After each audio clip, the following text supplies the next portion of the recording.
Hi, do you like my Tina Turner or Shakira look? I can't decide which one it is. But anyways, it tickles, right? Actually, it does tickle. All this beautiful curly hair. Oh, it doesn't matter as long as it helps to express the meaning and the topic we have today on how to tickle my desire or how to tickle your desire. And we're gonna speak about ego desires. Ooh, such a scary word. In fact, it is not, because when the ego is expressed in a healthy way, it's actually very, very, very attractive, because it becomes very, very, very inspiring. When you are in love, you don't know the reason for your feelings towards another, while when you love someone, you can clearly define the why. Being in love propels you on a search for meaning. It is that which propels you on your spiritual journey. Love, it gives you a reason. So once you find your reason to love, you already have a reason to live. A reason is that which gives you a reason to express your spirit, which tickles the fire of your desire to live in it. We can't meet love when unaware of what it is. You say there is no real love. No, my love, it is there. Just because you can't find it, it doesn't mean it does not exist. Because to see and to recognize it, first you need to believe that it is there. But to believe, you first need to become self-aware. As you become aware of your true self, you will awaken to realize that love is nowhere else, only expressed through what you give. Once you're ready, is yourself to live. So hi loves, now it's time to tickle my desire, which is to awaken your own little tickle desires, those funny little tickles that give you butterflies and inspire you to shine.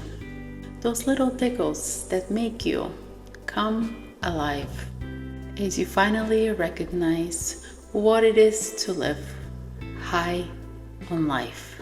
A high that's not dependent on anything or anyone else outside of you, but expressed through a very clear sense of self. Because to live in that high, the expression cannot come from anywhere else except from inside yourself. See, when we create self-awareness, we live from a place of healthy ego. Ego is that which protects our sense of self, whereas an unhealthy ego only compensates for our unmet needs or lack of sense of self. Is when we have a healthy ego and protect that sense of self, we live from a place of wholeness. When we have a weak or unhealthy or toxic ego, we live from a place of repressed self. From that place, we operate and express our own egoistic or unhealthy ways of having our needs not met. When we don't have a healthy ego, we end up taking things personally and becoming very egocentric, no matter what the sun sign in our natal chart is. And to understand whether we live and express ourselves from a healthy place, we can see the two ends of the spectrum of expression and where we stand along those lines to help us better navigate what a healthy expression looks like. So when we interact with others, there is nobody who is better or worse or smarter or more stupid. We can only define people by those who are conscious and self-aware and those who aren't.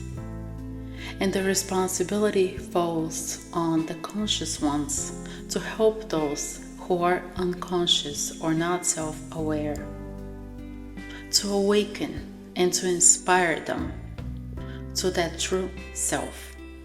But the way to awaken and to inspire is different for everybody else. And the first step we normally do this is in relationships, when we meet the mirror in front of us that we're inspired by. As inspiration is what propels us on our spiritual journey. But the goal is to cultivate that love and to integrate it as it becomes your natural sense of operating from that high. And if you operate from a place where others are something less than or more stupid than you are, what you're choosing to do is to stay in the field of projections, where you're only projecting onto them your own lack of self-knowledge and certainty with who you are, as our own uncertainties often play out as something we see as a downfall in others. To make it even more clear, there is a difference to distinguish between those who are conscious or self-aware and those who are not self-aware, or we like to call them selfish. And if you go more into depth of the word selfish, even that ish, it gives the feeling of so-so, like I'm not certain about the self. It floats in between the ish state. You think somebody is selfish, it's very likely they're simply self-unaware. Whereas where those who are self-aware, they are certain or aware of what that self is and what their needs are. So here the choice comes down to one single thing. Either you love them and you can support the unaware on their journey, or you back away.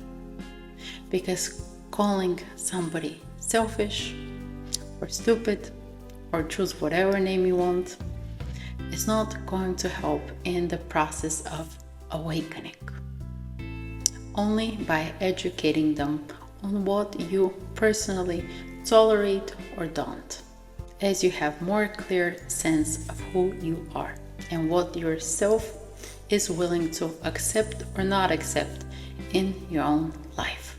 Because in our essence, we are a soul and a spirit, and we have borrowed these bodies to only have this physical earthly experience, which is going to be for a particular or given amount of time. So when we associate more with our physical self and not with our essence, that we are a soul and a spirit and something much deeper than what we see outlined on the surface, then we create the perception that we are only here to live for a short period of time and be dependent on the physical, material things around us that bring us a sense of pleasure. Because when we define ourselves with our physical existence, which functions and operates on the sense of senses, then attending to those physical senses can only be achieved through having the physical pleasurable measures to fulfill them. And this can be anything from touch, smells, bodies, money, anything you can physically get your hands on. But that's Venus, which we'll speak more about in another video. But for now, since we speak about operating from this physical, material mindset mentality, shaped around pleasure and seeking for pleasurable experiences, when life brings to us those experiences that are not so pleasurable, then we don't have a healthy sense of self or ego to defend us, to defend what we truly need. So we become egocentric or selfish. Egocentric in a way that we look to fulfill all of these emotionally empty places through some sort of medium, a person, a substance, something that gives you and feels another sense of pleasure. And this cycle can be ongoing and never truly fulfilling and satisfying. We will be constantly attached to the possessions of those pleasurable fillers, substituting a lack of self-awareness and what truly feels fulfilling. And from this mindset of lack of self-awareness, we operate from a place where there is not enough. So you need to hold on and take more, to hold on to what you already have and define as pleasurable, giving you a sense of pleasure, and keep on taking more and more from other things or people to ensure that you have enough to constantly fill in your vessel of emptiness. But creating such a mindset from a place of not enough, it builds that space of void. And when there is void of the truth of self, it is replaced by fears. And so when you see somebody who you define as egocentric, or if you are egocentric, then what you have is a void filled with fears that you base your sense of self on. There is no expression of a living spirit that is there to protect a true sense of self. By the way, if you want to also connect to your own spiritual warrior that's going to take you away from that place of fears, I have created a meditation on how you can do that, so you can check out that video as well. Because besides from just giving knowledge and having a mental understanding, unless we physically put it into the body, feel it and integrate it and accept it, everything else, it's just pointless. The journey in cultivating this, it's the key. Truly embody and live in spirit, inspiration, in something that's already living and you have inside of you. It's an abundance of inner spiritual connection and energy, which it's abundant. There is always enough. There is more than enough. And you don't need to fill that void with keep on taking from others and hindering their spirit to have an own sense of self and importance. Because in truth, you're only feeding and creating more of the illusion of yourself and who you truly are. And when one lives in illusion, it only brings to your own inner self more pain and suffering. Because true intelligence lives in the body that is abundant in spirit and not dependent on being filled in with pleasure, with borrowed spirits or borrowed energy from others and what they give us. And that's when you know you're whole and complete inside on your own. And unless your sense of wholeness is independent from anyone else, you will continue orbiting life, wandering in search for meaning and love, as you will never feel the true tickle and sparkles of your own desires. And this is the main lesson we all came here to learn: to love. What to love feels like, as it is to live from soul and in spirit, from wholeness. And since there are two polarities, where the moon, which is in the video of Satisfy My Needs, is representative of our feminine or emotional nature, while the sun is representing our protective or masculine nature, in essence, one cannot exist without the other. And if we think they do, then that's where we have the matrix and the duality of this physical reality or illusion that we live in. To live and finally experience what it actually is when those two dualities merge together into one. Because this is the only real truth there is.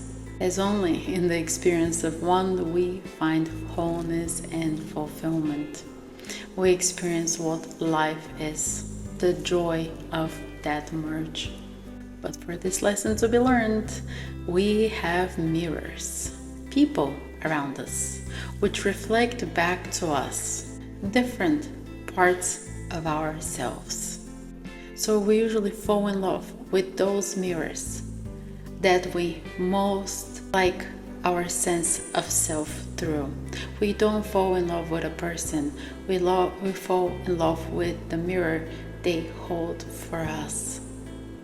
And they're going to keep on holding that mirror until we awaken to that self and we integrate it. Because once we integrate it, we can live as a whole. But it's up to you to choose to hold that person or that mirror in your life or let them go. Because to hold that mirror in front of you all the time and to keep on looking at yourself through that mirror, it takes courage. Because imagine you're holding a mirror for somebody else and how they like themselves the most, and they're holding a mirror back for you, and that requires a lot of strength of holding on that mirror. Imagine holding on to that mirror for years, 20, 30 years. Your hands can get tired. So if you don't have the courage and the strength to really love what you're seeing in that mirror, that love is not gonna live very long. So you see how to truly love, it requires strength and courage. But why is that mirror so important? It's because only the one who awakens your spirit and inspires you to be yourself, they hold the mirror that you most love yourself in, is because they are the one that give you a reason. And you see, once you have a reason, you can go through anything in life. Because that reason is following you everywhere. And you have strength and courage because you have that reason. Without that mirror, without that reason, we become lost to the true. We become lost to the true connection of self and our whole essence. And we can very easily confuse attraction or lust or any other pleasurable experience for love, because it gives us something. But the true question to ask here is that, do I feel inspired to give? Because love is defined by your own inspiration for expression, for giving. Only one who has a meaning has a reason to be giving. I think you may find my rhymes cheesy, but I enjoy them. They sound more lyrical. And as much as some may think or would like for this to be true, we cannot live without love. We can exist, we can push through life, we can indulge in all of the pleasurable experiences of life, but to reach a place of inner fulfillment is only possible when we live in spirit and in love. Everything else simply becomes a tool for a survival or the illusion in the joy of living of this physical existence. Because true joy only comes from a place of self-empowerment. Empowerment and inspiration that is only found in love. And even for those skeptical minds out there, unfortunately, this is the only truth that has been valid for centuries, ages, since Sumerian times. Because only through love you actually find what is the reason and the meaning you have in this lifetime. And the more you deny this truth, you will keep on learning through experiencing more heartbreaks, broken relationships. Because as Rumi said, you will keep on breaking your heart until it cracks open. Because only an open heart, when it's fully cracked open, it can no longer break. It can only shine. It shines, inspires with reason. So our lesson here in this lifetime becomes, if we don't have the strength and courage to love, which requires confidence and belief and emotional intelligence, the awareness to that need, then we'll keep on experiencing more and more pain, broken hearts and suffering, and even physical illnesses and sicknesses, all just serving as the tools to bring us back on track. Imagine your heart being placed in a protective vase of your physical experience. So that's gonna keep on breaking and being cracked open and shattered until you no longer have a protective vessel that needs to be filled in. That your heart is out open into the field, into the naked field of life. As it no longer has this protective shield, it can finally start to light up. Once we are under the influence of pleasure, we live under the control of time. Once we're under the influence of love, we live under the control divine. As we choose if we're controlled by the expiration of the ticking time, or live as free through the infinite divine. Also, I would like to bring in here quickly the illusion of individuality, which separates us from the whole. Because we do need to have awareness of who we are as an individual, as a person, independent from others, as that helps us navigate and understand our function in this whole physical experience and existence. But we still need to not forget that our little function is a part of a whole experience.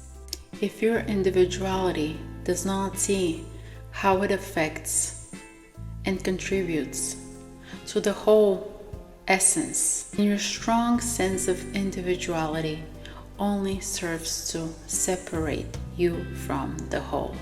Whether that's through any label, name, sex, the list goes on, you choose to name it. Any definition can only serve for orientation, but it cannot serve for a purpose, for a meaning, as it can be that creates separation.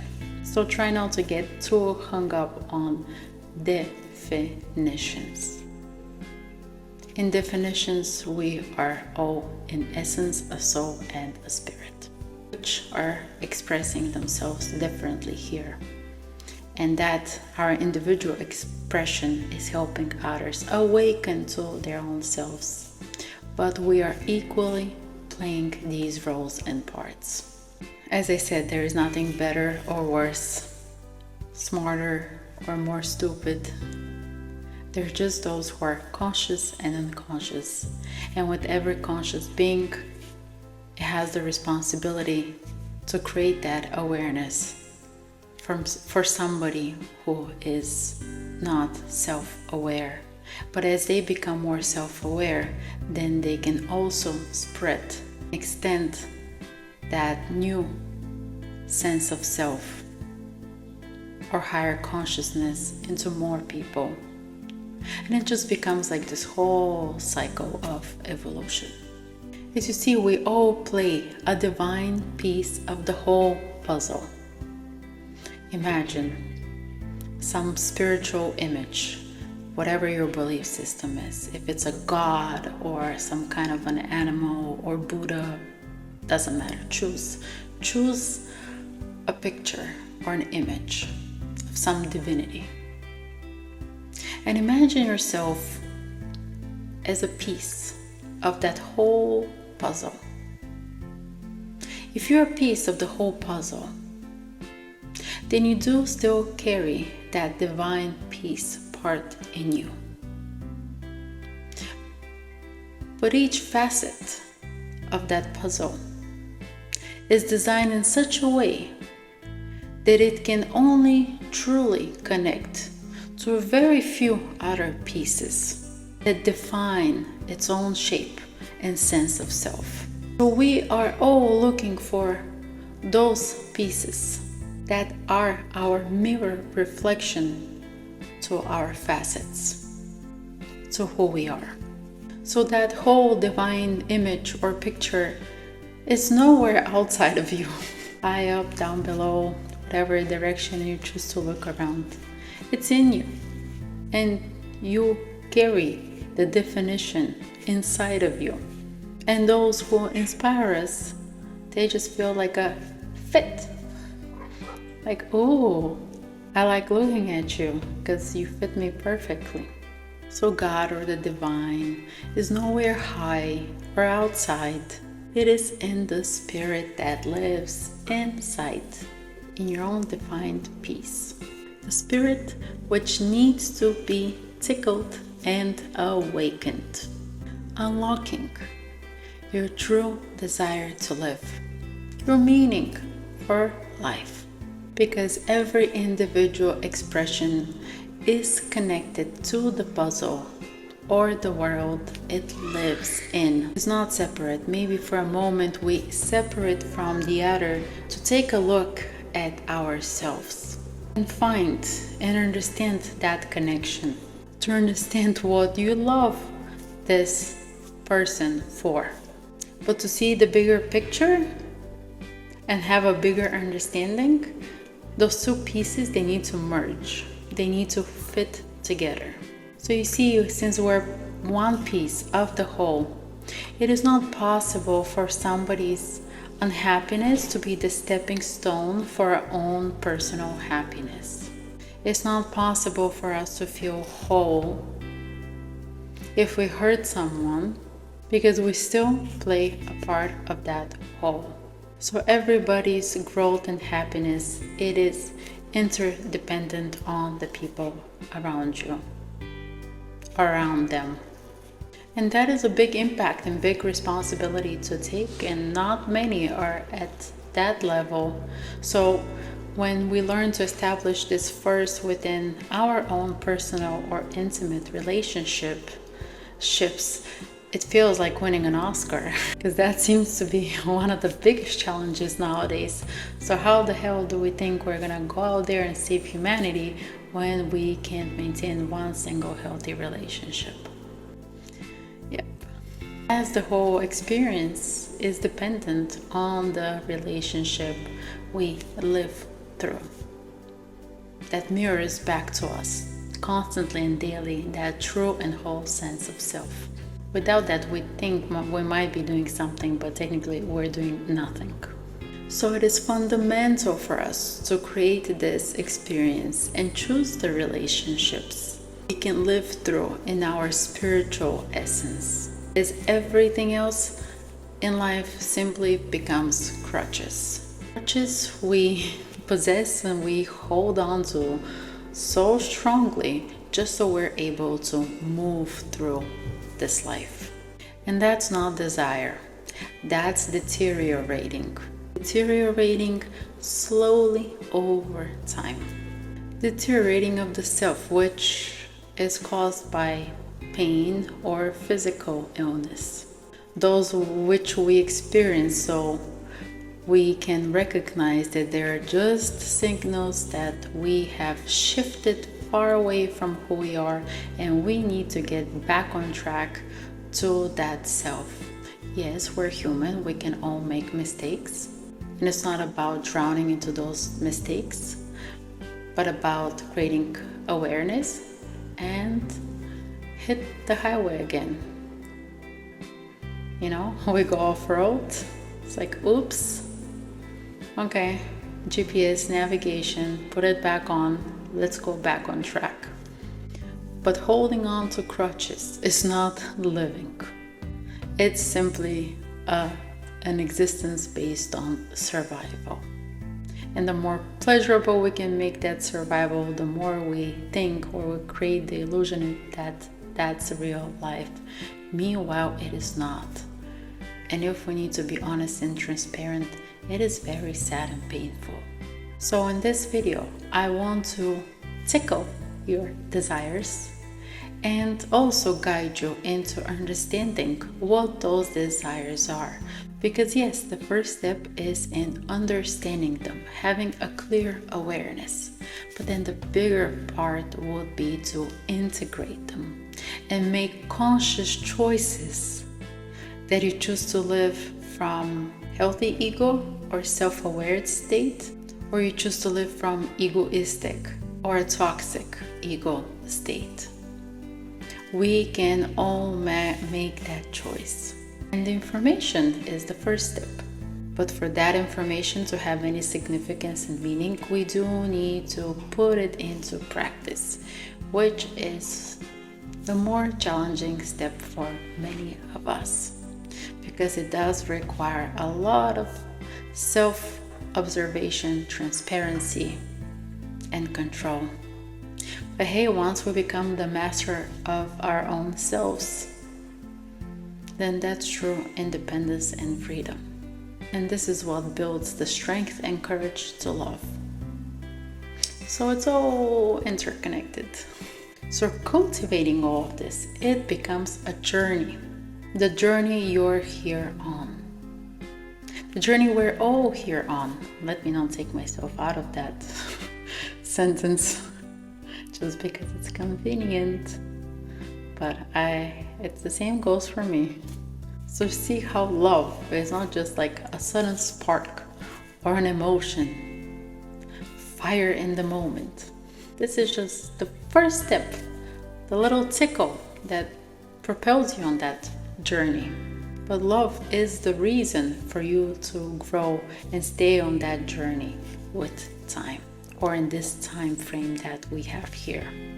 Because this is the only constant and certainty you will ever find. And this is the only fixed constant in your natal chart. For those who are more advanced and also look at solar return charts and etc., you will see how your sun placement every year is at the exact same degree. It does not change. Everything else can change. Your sun sign doesn't change. Remember, everything moves around the sun. Such a profound saying, huh? Sometimes I do think I'm smarter than the things that actually come out of my mouth. Anyhow, so that constant placement in your natal chart, it's what guides you on that direction of living in spirit and inspiration. So So for this, in this video, we're going to take a look at 3 things in your natal chart. Your sun placement by sign, your sun placement by house, and the sign that's on your 5th house cusp. I know some are really going to attack me for saying this, but the sign that rules your 5th house, and probably I'm just not using the correct wording. Yes, the planets rule the houses, not the signs. I say sign because I've had the experience where I tell the people the sign in your 5th house, and sometimes they can be more than one sign, and they don't see where that line starts. They look at maybe a sign that lives somewhere in the middle of that house. Meanwhile, we need to look at the sign that holds the key to unlocking that house. It might be the 29th degree. It doesn't matter. This is the most important. So you can correct me, or if somebody can give me a better word that I can use to explain that, I highly appreciate it. I'm sure I always have something to learn, especially when it comes down to choosing the right words to express such deep topic. And as a Virgo, I always like to learn new things, and I actually do value when somebody shows me a more productive and practical and correct way to something. So that would be amazing. I'm on a higher plane operating Virgo. I don't find myself as perfect. I've made many mistakes in my life, and I'm very proud of them actually. They're great because they help me create more self-acceptance and awareness. So you can criticize me that I'm not using the right words, but I already know that I'm gonna mess up somewhere with certain word that I say. But if you know a better word that I can use and that's gonna be helpful, I'm very open to receive that and make the correction. So with all of that chatter out of the way, now I would like for us to explore the lower and higher vibration of our sun placement in our own natal charts and how it plays out, and whether we function from a hurt or weak ego, or we function from an inspired and high expression of a sense of self. As the goal is to truly live from a place of desire, but a desire for life. Because if we're not here to express, I don't know what the hell we're here for. A place to express that certainty in yourself. Because when our spirit is hindered, we hide in the illusion of ourselves. And this illusion is very painful and hurtful. So imagine what we express onto everybody else around us. It's that same state of feeling pain and hurt. And instead of spreading light, we start spreading our own internal virus. And I don't know about you, but I don't need to be around somebody who is spreading their virus onto me. It doesn't feel very inspiring. Unless I'm also self-unaware and I'm a masochist and I like to torture myself and feel all of this pain and hurt, I don't know why would I want that. So let's tickle your desires and see what you came here to express, but also choose the right mirror of reflections of those who project that back to you, whether that's your friends, your family, or those you consider family, and your partner. Your kids, you don't really have much of a choice. It's whatever you got there. As this is what's going to help us to move from being selfish to self-aware. Selfishness, which rests on fears and uncertainties of the self, to self-aware, rooted in the certainty of who you are. And just to add for everyone, a lot of times we associate ourselves with our sun sign, but in reality, if we look at our natal chart, what we are for majority of the population, 90 something percent, we are Moon and Saturn. We are our emotional needs, our soul, and the lessons we're here to learn. Because our lesson is to live in spirit, but it's not something that we are living in consciously in our life. Most of the times, this is where we are living from and operating from the lower energetic vibration, and to live in it from that higher vibration, or through love, or embodying that our higher sense of self and spirit, and live from a place of desire. We first need to create awareness around our moon to satisfy our needs, and then we're going to move through Saturn, where we have big daddy issues and we need to learn our lessons. And once we learn our lessons, then once life gives us a lot of smacking and slaps, and then we mature and we grow up to the human harshness of reality, but also awaken to what we are truly capable of and what is possible, then we have a much more clear and sense of our human experience and of self.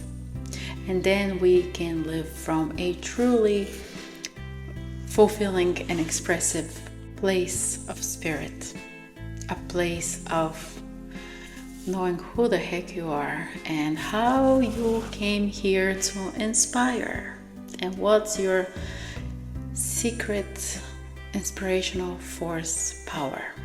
Because that's a healthy ego, when we live in spirit and we inspire. So now, before going and looking at each and every individual sign, I want everyone to keep this in mind. I cannot build my happiness on the grounds or on the foundation of somebody else's unhappiness. And this is something really important to remember, especially when it comes down to relationships and the people around you. When somebody has a very, very strong desires or ego, but if that's impacting everyone else around you in unhappy or unhealthy way, then your ego expression is not in its highest potential. And in case after case, you can see this in narcissistic relationships or interactions. So yes, of course, it is not healthy to stay for long periods of time in such dynamic, because then it hinders down our own spirit. But the more we take responsibility and create this awareness of what a healthy ego expression is and how my desires are here to serve others in a healthy way, then it's really important to again create awareness around that and express them from that place. And as we awaken or tickle our desires, we awaken our force of life. And that's what it is to live in spirit, to live from a place of life force. That's what a healthy ego is, giving a force or being, but what you give is dependent on what you are. So once you embody being this life force, this is what you give and you spread to everyone else around you. A true light force lights up the world around them. It uplifts the others. It awakens, arouses the desires and the true self of the other. It inspires them rather than dulling down and disencouraging or demotivating everyone else around. It's important to have this awareness, as our sun sign, it's something that we are, it's our spirit. Do we have our lessons in life to be able to learn how to express that spirit in a healthy way? Doesn't mean just because, let's say, you have your sun in an exalted position that you are expressing it from an exalted or uplifted or a healthy place. So my goal here is to show you what that healthy place or that healthy expression or the healthy desires look like, so you can live as an inspirational life force. Because again, what you project, this is what you reflect back to you. Thank you everybody for watching. Please subscribe, hit notifications, all of those fun bells and whistles on YouTube to get the full video where I go into detail about each and every sign and how it's expressed in its higher, lower vibration. Click on the link down below. Well, thank you for watching, and I will see you next time. Have an absolutely beautiful and enjoyable day. And I'm gonna go waka waka. Okay, bye.